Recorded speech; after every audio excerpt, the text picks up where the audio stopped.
ever told me a few years ago that we would ever read headlines like these in American newspapers, I would have called him crazy. Yet here we are, reading them.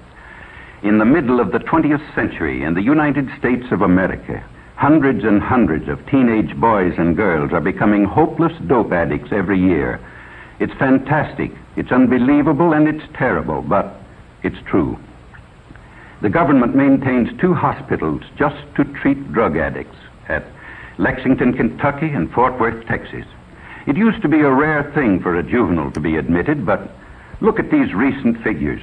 And remember, these are only confirmed addicts who have come to the attention of federal authorities. How many others are still only occasional users of marijuana or heroin, morphine, or in some cases sleeping pills? It's pretty hard to estimate. But there's one sure thing. Nobody is going to stay an occasional user very long. This is one game nobody beats. If you use narcotics, before long you'll have the habit, about the hardest in the world to break. And the dope addicts say, you're hooked. Well, how does one become hooked? The simplest way to answer that is to talk to someone who has had the experience. This is the home of Mr. and Mrs. Walter Howard. They just got their teenage daughter back after a 6-month nightmare that even Edgar Allan Poe couldn't have improved on. Mrs. Howard agrees to let us talk to her daughter, Phyllis, when we explain that we could use her case to help others avoid the same mistakes.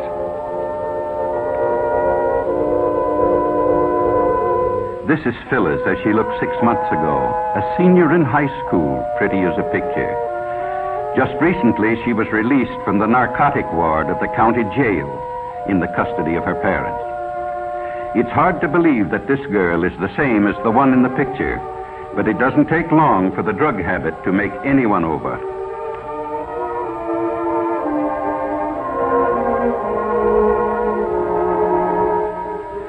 Phyllis wasn't anxious to talk about her experiences with dope, but she could see how her story might be used to help others, and she began to talk.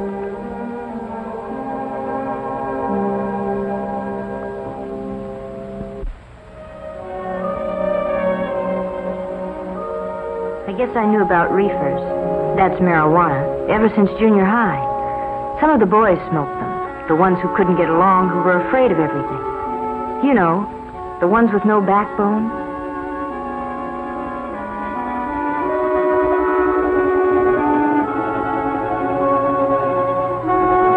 In high school, my girlfriend Ann and I went around with Jim and Bob.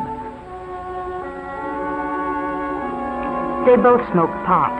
That's jive talk for marijuana. And after a while, Ann and I got so that we did, too.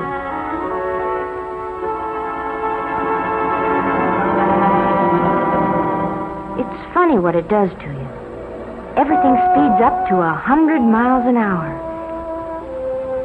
You think you're real sharp, and you laugh a lot. You feel like you're the biggest person in the world.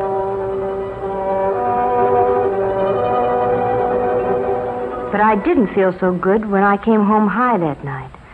My dad knew something was wrong, but he didn't know what. Mother was sure her daughter would never do anything bad. I'd been smoking pot for quite a while before I met Chuck. I guess he was what the newspapers call a peddler.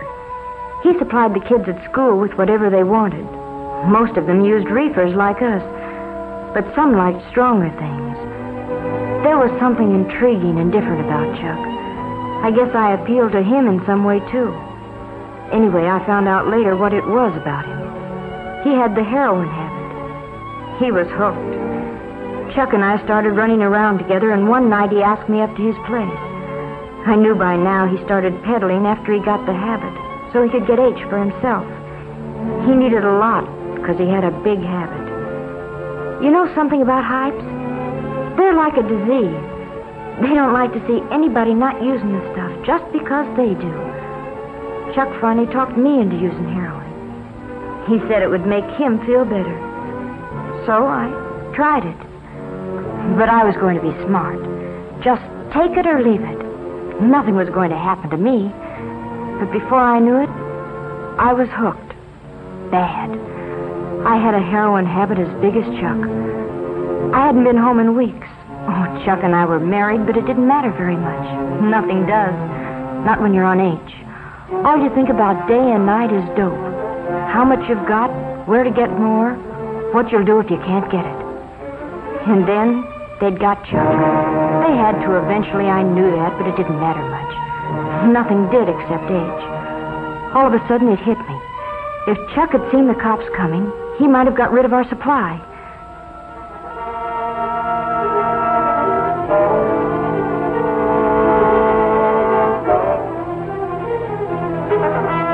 That's what happened. Chuck got rid of everything. Probably in the garbage disposal. Oh, that's a favorite trick of Hype's when they're going to be arrested. But it left me in an awful spot. I needed a fix bad. So bad I didn't care whether I lived or died. And I didn't know whether I'd ever get another cap.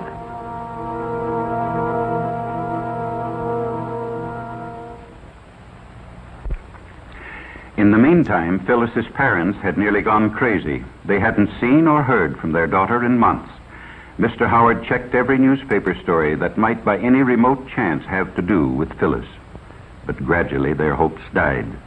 They were almost convinced she was dead. But I wasn't dead. I tried once to kick off the habit, but I was too far gone. You know, the police say, find a heroin addict and you find a criminal, and that's just about it. If you're hooked bad, it costs about $30 a day for H. Boys get the money by stealing or swiping car parts, maybe by holdups. Girls take up street walking or do what I did, become peddlers themselves. When Chuck went to jail, I used his contacts and peddled dope myself. Sure, I knew it was wrong, but when you're hooked, you can't help yourself. They got me eventually, too, just like they did Chuck. And when I was arrested, I was almost glad. I told them I wanted help. I wanted to try and kick it off. It was horrible. 5 days, and I didn't care whether I lived or died. It feels like your skin is being torn right off you, and then you ache all over and get sick and you can't breathe. Your nose runs and you have a high fever, and then you pass out, but when you wake up, it starts all over again. 5 days. But I was lucky. I kicked it off, and I've never used dope since. Maybe what happened to me will keep it from happening to somebody else. Oh, I don't even want to talk about it. And all I hope is that someday I can forget it. Well, that's Phyllis's story. In the United States of America, 20th century. Unbelievable, isn't it, that such things can happen? Phyllis's case is typical. Most teenagers start off with marijuana. Then they decide to see if heroin has any kick. It does. Sometimes it only takes a few days to find out they can't leave it alone. In order to get money to buy it, they turn to crime.